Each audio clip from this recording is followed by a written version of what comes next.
A day in the life of an ordinary Roman woman. History tends to remember the big names, the empresses, the poisoners, the political players. Women like Livia, who helped shape an empire from the shadows, or Agrippina, who schemed to put her son on the throne. Their stories feel like they're etched right into the marble of Rome. But what about the other women? The millions who lived and died in that sprawling, chaotic city, whose names are completely lost to time. What was life really like for them, beyond the grand tales of emperors and legions? Imagine waking up before sunrise. There's no alarm clock, just the first gray light filtering through a small high window. You're in a crowded Roman apartment building, and for a woman of the working class, a plebeian, this is the start of another day of duty. A life lived not for herself, but for her family, all under the strict authority of her husband. Her world was small and her freedoms were few, but her role was absolutely essential. So today we're going to step past the empresses and the legends to uncover the quiet resilience of an ordinary Roman woman. We'll follow her from her first prayers to the gods to the moment she finally rests at the end of a long, hard day. Let's call her Gaia. For Gaia, the day begins long before the sun even touches the hills of Rome. She rises from a simple mattress, one she probably shares with her husband and kids in the single room that is their home. The air is already thick with the smells of the city waking up. Smoke from countless fires, the distant rattle of wagons, and the smell of a city with no modern sanitation. There's no time to waste. Her first job is making sure the fire in the small brazier, the very heart of their home, hasn't gone out. A wealthy matron living in a spacious private house, a domus, would have slaves for this. But for Gaia, crammed into a high-rise apartment block called an Insula, the work is hers and hers alone. She dresses quickly, pulling on a simple undyed wool tunic. This isn't the elegant, layered stola of a high-status woman, a garment that legally protected her from being touched in public. Gaia's clothes are practical, made for a day of hard work. Breakfast, the ientaculum, is simple. A piece of coarse bread, maybe dipped in water or wine. If they're lucky, there might be a bit of cheese or a few olives. But before anyone eats, there's a more important ritual. In a small niche in the wall is the lararium, the household shrine. Here, Gaia leads the family in a simple offering to the lares, the spirits of their ancestors, and to Vesta, goddess of the hearth. These daily rituals were a woman's duty, meant to keep the Pax Deorum, the peace of the gods, and protect her family. And that little ritual, it highlights the central fact of Gaia's life. She is governed by the absolute authority of the pater familias, the oldest man in the family. In her case, it's her husband. In Roman law and society, a woman was legally under a man's control her entire life.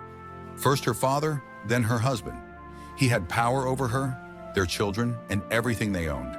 He decided who their daughter would marry, a match made not for love, but for practical reasons, often when a girl was just 12 or 14. This wasn't just a custom, it was the unshakable foundation of their world, a reality Gaia had to navigate every single moment. With the first chores done, the real work of Gaia's day begins. Her domain is the household, and her main job is managing it. This was far more than just cleaning. It was a complex job of production and logistics. If her family was a little better off, she might oversee a single slave. But for most women like Gaia, every task was done by hand. Now, if you had to pick one activity that defined a Roman woman, it would be this: spinning wool and weaving cloth. This was seen as the ultimate female virtue, a skill practiced by women of all classes, from the Empress Livia herself down to the poorest woman in the city. For hours, Gaia sits with a drop spindle, patiently drawing thread from a bundle of raw wool. The thread she makes will be woven on a simple loom into the fabric for her family's clothes. This work was constant, a visible symbol of her contribution to the family's survival. At the same time, she's raising her children. Her son will get a basic education, maybe learning letters and numbers from his father, but his future is likely a trade or the army. For her daughter, the education is all about the home. Gaia teaches her how to spin, cook, and run a household. The skills she'll need when she's married off to start the cycle all over again. Childbearing was a woman's most serious duty.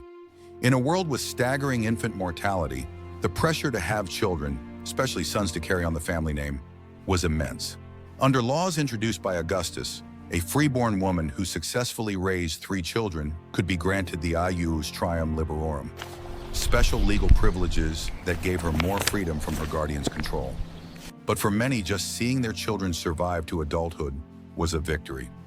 She prepares the midday meal, the prandium, another simple affair of bread and vegetables.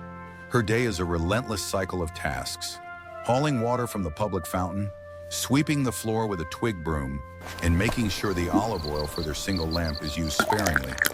It's far too expensive to waste. A wealthy matron might spend her afternoon being pampered by slaves or getting ready for a dinner party.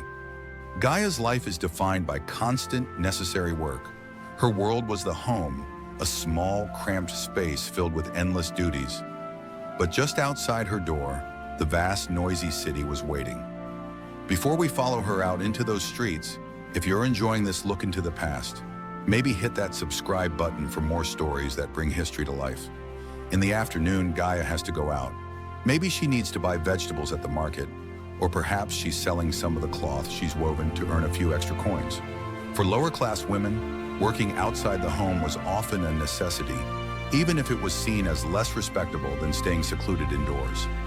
Stepping into a Roman street is an assault on the senses.